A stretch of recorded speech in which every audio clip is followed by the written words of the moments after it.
চলো সুস্মিতা, মানে তো টেনশনে বলেছে মুখটা একদম ছোট্ট হয়ে গেছে, কালো হয়ে গেছে টেনশনে একদম। বলো কেমন ড্রিম চাও, ড্রিম লুক? আমি সাথীদের উপরে পুরো ছেড়ে দিয়েছি, আমার কোনো ওরকম ভাবে কোনো ডিমান্ড নেই। না না ডিমান্ড নেই। ওকে, তো চলো আগের দিন ভালো মানাবে তেমন করে দেব। ওকে, ওর নেলস দেখেছো আগের দিন, আমি যদিও আগের দিন ওটা রিভিল করিনি যে আজকে ওর বিয়ে, তো স্পেশাল দিন আজকে ওর। চলো দেখা যাক কতটা কি আসে। চলো, এটা হচ্ছে আজকের সেকেন্ড ব্রাইড আমার সুস্মিতা। তো আগের দিন দেখেছো ও নেলস করতে গেছিল আমার কাছে, আজকে ওর স্পেশাল দিন, তো ওকে সাজিয়েছি। বলো সুস্মিতা কেমন লাগলো?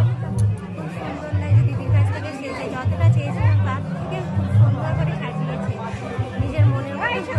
ওর আজকে তো স্পেশাল দিন, আর উইশ ইউ তোমার আপকামিং ম্যারেজ লাইফ খুব ভালো হোক, খুব সুখের হোক। আর ও খুব খুব মিষ্টি একটা মেয়ে, মানে এত গল্প করে এত আনন্দ করে আমরা আগের দিনও কাজ করেছি, আজকেও তাই। মানে একটু ডিস্টার্বিং কি বা মাথায় কোনো টেনশন, ওর সঙ্গে যে কথা বলবে তার মাথায় কোনো টেনশন থাকবে না, এত ফ্রিলি ওর সঙ্গে কাজটা করেছি। খুব ভালো লেগেছে, খুব মিষ্টি একটা মেয়ে। তো তোমরা যারা দেখছো তোমরাও কি আশীর্বাদ করো ওর যেন স্পেশাল দিন আজকে, ওর জীবনটা যেন সুখের হয়। তো চলো, খুব ভালো থেকো।